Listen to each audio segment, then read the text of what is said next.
અલ્કેમિસ્ટે આર્કાદને એક બહુ જ સુંદર ઉદાહરણ આપ્યું. એમણે કહ્યું, તારો પહેલો બચાવેલો સિક્કો છે ને, એ એક નાનકડા બીજ જેવો છે, જેમાંથી તારી સંપત્તિનું એક મોટું ઝાડ ઉગશે.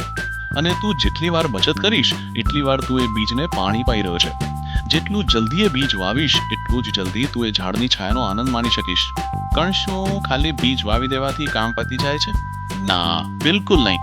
આર્કાદે પણ ભૂલો કરી. અને સાચું કહું તો આ ભૂલોમાંથી મળેલા પાઠ જ એની સફળતાનો સૌથી મોટો હિસ્સો બન્યા.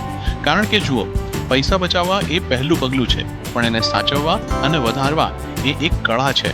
તો ચાલો જોઈએ કે આર્કાદે આ કળા કઈ રીતે શીખી. 1 વર્ષ સુધી બચત કર્યા પછી આર્કાદ પાસે થોડા પૈસા ભેગા થયા, અને અહીં જ એને 2 મોટી ભૂલો કરી. પહેલી, એણે પોતાની બધી બચત એક ઈંટ બનાવનારને આપી દીધી. કેમ? કારણ કે પેલો માણસ કહેતો હતો કે એ વિદેશ જઈને સસ્તામાં ઘરેણાં ખરીદી લાવશે. પરિણામ, ઈંટ બનાવનારને ઘરેણાંની શું સમજ હોય? એ પોતે જ છેતરાઈ ગયો અને કાચના નકલી પથ્થર લઈ આવ્યો. આર્કાદના બધા પૈસા ડૂબી ગયા.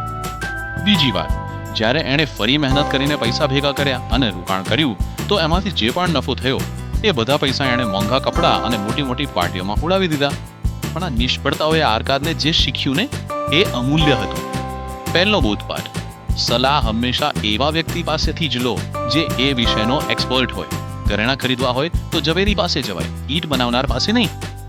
બીજો બોધપાઠ: તમારો નફો ખર્ચી ન નાખો, એને ફરીથી કામે લગાડો. તમારા પૈસાના બાળકો અને પૌત્રોને પણ તમારા માટે કમાવા દો. અને ત્રીજો, સૌથી મહત્વનો પાઠ: તમારું સંપત્તિનું ઝાડ ફળ આપવાનું શરૂ કરે એ પહેલા જ એને કાપી નાખવાની ઉતાવળ ન કરો. ધીરજ રાખો.